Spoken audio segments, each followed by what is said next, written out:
115 নম্বর booth, এখানে vote নেওয়া হয় একটি স্কুলে।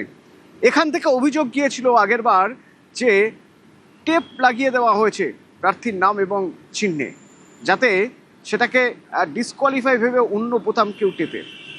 এখান থেকে অভিযোগ গিয়েছিল যে ইভিএমে আতর লাগিয়ে রাখা রয়েছে, বেরিয়ে এসে হাত শুকছে, আঙুলে যদি আতরের গন্ধ থাকে বোঝা যাবে কাকে ভোট দিয়েছে।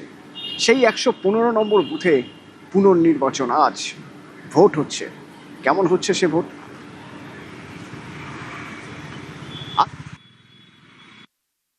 29 তারিখ আমাদের বুথে যা হয়েছিল আমি ফার্স্ট আওয়ারে দিয়ে গেছিলাম, তারপরে আতর লাগিয়ে দিয়েছিল, বিজেপির ক্যান্ডিডেট টেপ লাগিয়ে দিয়েছিল, মানে দেখা যাচ্ছিল বিজেপি না না না না, এবং আতরের যে লাগিয়েছে, যে ভোটটা যে টিনে মেরেছে, তারপরে তাদের হাতও মানে দেখা গেল। কারা করেছে এটা? এগুলো সব তৃণমূলের ছিল। জাহাঙ্গীরের দল? হ্যাঁ হ্যাঁ হ্যাঁ হ্যাঁ, আপনি যে টিনে মেরে বেরোচ্ছেন, আপনাকে মেরেছে তো মেয়েদের, হাতিনগরের পরের বুথে সেখানে মেয়েদের মেরেছে।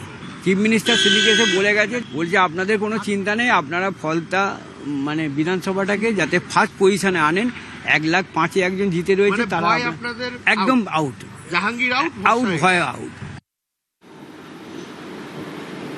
আসলে পুরোটাই ম্যাজিক। ভয় আউট, ভরসা ইন। তাতেই লম্বা লাইন ফলতায় বুথগুলোর সামনে।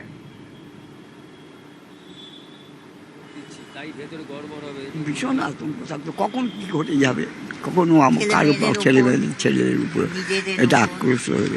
এবং আমার ভাইপোকে তো মেরেছে। এত বছরে মানে 15 বছরে ভোটই দেওয়া হয়নি, এই এবারে দিলাম, 21-এ তো মোটেই দিতে পারিনি, আজকে তো আনন্দ করে করে দিচ্ছি। ও তো কেউ ওখানে নেই, বলে না যে এখানে দাও ওখানে দাও। এতে 3-এতে দিবে না, 2-এতে ঠিক করে মারবে, ঠিক করে একটা ভয় ছিল,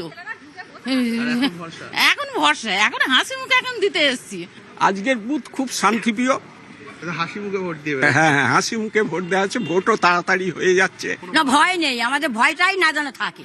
আমাদের ভরসা একদম দিল খুলে ভোট দিয়েছি একেবারে।